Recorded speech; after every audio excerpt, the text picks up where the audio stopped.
A continuación veremos el tema de magnitudes y medidas. Como en ocasiones anteriores, abordamos el tema desde los contenidos que se trabajan y que se sugieren trabajar en educación infantil, es decir, con niños de 0 a 6 años. En este tema trabajaremos los siguientes apartados: magnitud y cantidad de magnitud. ¿En qué consiste el proceso de medir? Unidades de medida y cuáles son las magnitudes que se trabajan con niños de 0 a 6 años.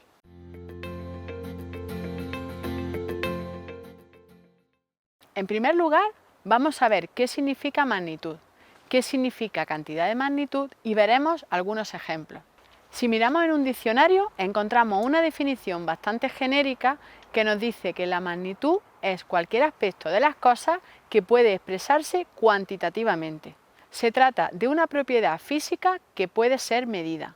Aquí pongo algunos ejemplos. Longitud, superficie o masa son magnitudes. Por tanto, esto nos lleva a que la magnitud debe ser un atributo cuantitativo. Ya veíamos lo que significaba ser un atributo cuantitativo en el tema de lógica, cuando distinguíamos entre atributos cualitativos y atributos cuantitativos, por lo que todo lo que vimos allí es válido aquí. La magnitud también tiene una característica que es muy importante y que permeará las diferentes ideas que trabajaremos en este tema, y es que no es un atributo que se percibe directamente, no como suele ocurrir con otros como el color o la forma, sino que requiere de la comparación con otro objeto. Si en esta comparación resulta que los objetos o personas que se están comparando resultan ser iguales, se dice que son de la misma categoría. En caso de que sean diferentes, se podrá discernir e identificar cuál de los dos es mayor o menor con respecto a la magnitud que se esté comparando. Aquí vemos dos niñas que están comparando su altura. La altura es una característica que atiende a una magnitud que se llama longitud. En este caso, como se ve que las niñas no son iguales, se puede decir cuál tiene mayor o menor altura. A continuación veremos ejemplos con objetos. En este caso son unas cajas. Lo primero que se puede hacer es establecer qué similitudes o diferencias hay entre esas cajas. También se puede establecer una relación de igualdad. Y también se puede hablar de cuáles son sus características o atributos. Por ejemplo, en la fila superior aparecen 4 cajas de igual tamaño, que ya veremos más adelante qué ocurre con el término tamaño. Esas cajas son iguales, tanto en altura como en profundidad, como en ancho, es decir, en las 3 dimensiones que tienen esas cajas. En cambio, la diferencia que se establece entre las cajas de la primera fila está en los colores. Entonces, si atendemos a la magnitud-longitud, podríamos fijarnos en el ancho, el alto o profundidad de la caja. En este caso sería la misma. Si habláramos de volumen, más adelante veremos qué es lo que ocupa un objeto o una persona en el espacio, también sería el mismo para las 4 cajas. Si hablamos de capacidad, que sería lo que le cabe a cada caja, también sería la misma. Y el área, que en este caso podría ser lo que ocupa la base de la caja sobre la superficie en la que está ubicada, también sería la misma.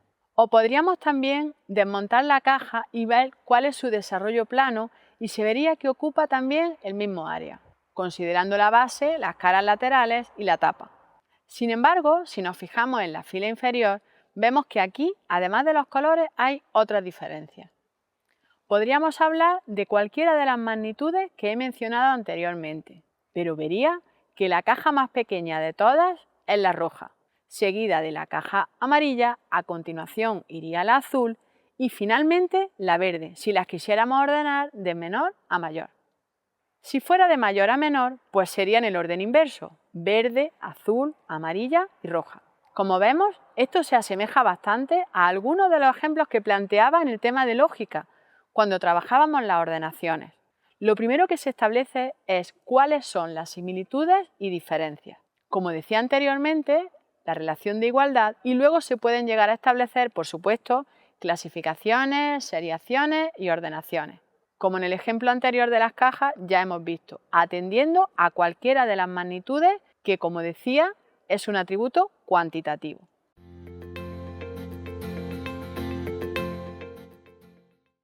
Aquí vemos un ejemplo de una tarea con diferentes objetos. No vamos a ver diferentes tipos de tareas, eso lo veremos en el tema siguiente sobre el pensamiento métrico. Pero aquí, A modo de ejemplo, podríamos hacer el esfuerzo, cada uno, de ver cómo podríamos clasificar estos objetos, atendiendo a una magnitud, que es lo que nos dicen en la instrucción que ahí se indica. Recordemos que la magnitud tiene que ser medible, cuantificable, un atributo cuantitativo. Por tanto, si pensáramos en tipos de colores, por ejemplo, no serviría, porque se trata de un atributo cualitativo. Una posible clasificación es la siguiente. Aquí he atendido a la longitud de los objetos. Si midiéramos de arriba a abajo el chaleco verde, que aquí aparece dentro del conjunto negro, tiene la misma longitud que esas botas.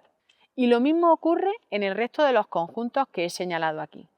En el conjunto rojo y el conjunto delimitado por una línea azul. Cada una de estas categorías o clases es lo que se conoce como cantidad de la magnitud longitud. ¿Qué es la cantidad? La cantidad es el valor que toma la magnitud en un objeto particular.